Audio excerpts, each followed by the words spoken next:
آپ کو جنت کی سیر کروائی گئی معراج پہ. آپ آگے جاتے ہیں خوشبو آتی, پوچھا یہ کون ہے؟ جواب ملا یہ غمیصہ بنت ملحان ہے. یہ کون ہے غمیصہ بنت ملحان؟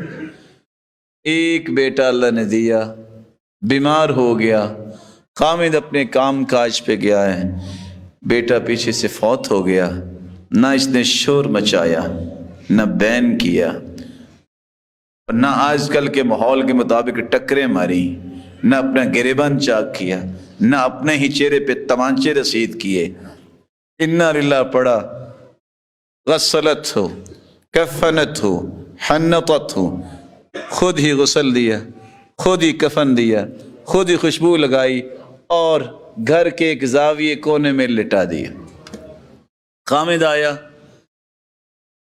اس کو نہیں بتایا کیا ہوا ہے, وہ بھی آیا ہے تھکا ہوا. یہ آداب ہیں جن کو آج امت بھول گئی. باپ نے آ کے پوچھا کیف ابنی, میرا بیٹا کیسا ہے؟ تو جواب دیکھیے گا, یہ تھی اللہ کے رسول کی تربیت. بیٹا کیسا ہے؟ کہتی اہدہ ما کان, پہلے سے سکون میں ہے. جب فوت ہو گیا تو کس کے پاس چلا گیا؟ تو یہ تو ایک بناوٹی بات ہے جو لوگوں نے بنائی ہوئی ہے کہ اللہ 70 ماؤں سے زیادہ محبت کرتے ہیں. 70 کا کیا معنی؟ 70 کھر بھی مائیں جمع ہو جائیں تو اللہ ذوالجلال جیسی محبت دے ہی نہیں سکتی, کیونکہ 70 کا تذکرہ ہی نہیں حدیث میں. یہ تو اللہ کی رحمت کو بہت چھوٹا بیان کیا جس نے کیا. اگر بھول گیا ہے تو اللہ اسے معاف کرے, اور اگر جان بوجھ کے کہتا ہے تو اسے توبہ کرنی چاہیے. اتنی بڑی محبت, اتنی بڑی رحمت, 100 رحمتیں اللہ نے پیدا کی, ایک رحمت صرف دنیا میں بھیجی ہے, 99 تو اپنے پاس چھپائی ہوئی ہیں. پوری دنیا کے اندر انسانوں, جانوروں, پرندوں, ہر چیز کی محبت اللہ کی ایک رحمت کی مرہون منت ہے. تو 70 کا کیا معنی ہوا؟ اپنے افکار کی درستگی کیا کریں. وہ چیز جو قرآن و حدیث میں آئی ہے اس کو فکر بنائیے. یہی وہ ہے جو اللہ کے ہاں قابل قبول ہے. بناوٹی باتوں کی طرف نہیں جانا چاہیے. تو نتیجہ کیا نکلا؟ اس نے کھانا پیش کیا اس عورت نے. کچھ وقت کے بعد ثم تجملت له كما تجملت له من قبل, پھر اپنے آپ کو اس نے بہتر کیا اور اپنے خامند کے پاس آئی.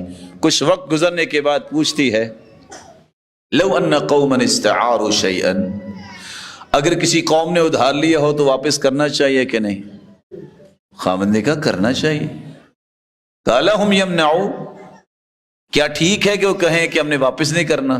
کہتے بئس ما قالوا, ادھار جو لے اس کی تو ذمہ داری ہے. انما جزاء السلف الحمد والاداء, کہ وہ جس سے قرض لیا ہے وقت پہ واپس کر دے اور ڈھیروں دعائیں دے کہ مشکل میں کام آیا ہے. تو غمیصہ کہتی ہیں اب ابنک, اللہ نے بیٹا ادھار دیا ہے واپس لے. اس قدر صبر کی پہاڑ عورت, شور تک نہیں مچایا. آج تو لیٹ ہو جائے خامند آفس سے تو اللہ کے پاس بیٹا چلا جائے, وہ کہتی مارا ہی تم نے, تم ڈاکٹر کے پاس نہیں لے کے گئے اس لیے فوت ہو گیا. حالانکہ اس بی بی کو یہ سمجھانا چاہیے کہ اللہ تجھے اور اولاد دے. ڈاکٹر نہیں بچایا کرتے, اللہ کی رحمت بچاتی ہے. دوائی لینی چاہیے, بر وقت لینی چاہیے, علاج سنت ہے. لیکن یہ مت سمجھیے کہ ڈاکٹر کے پاس چلے جاتے تو ڈاکٹر سے ڈرتے ہوئے ملک الموت نے کہنا تھا سر مجھے نہ کوئی انجیکشن لگا دینا, میں نہیں ادھر آتا. یہ سب کی سب باتیں لوگوں کی ہیں. اللہ ذوالجلال نے فرشتوں کو مقرر کیا ہے. سوال ہی پیدا نہیں ہوتا کہ کوئی سابقہ اللہ کا آ کے ان کو موڑ دے.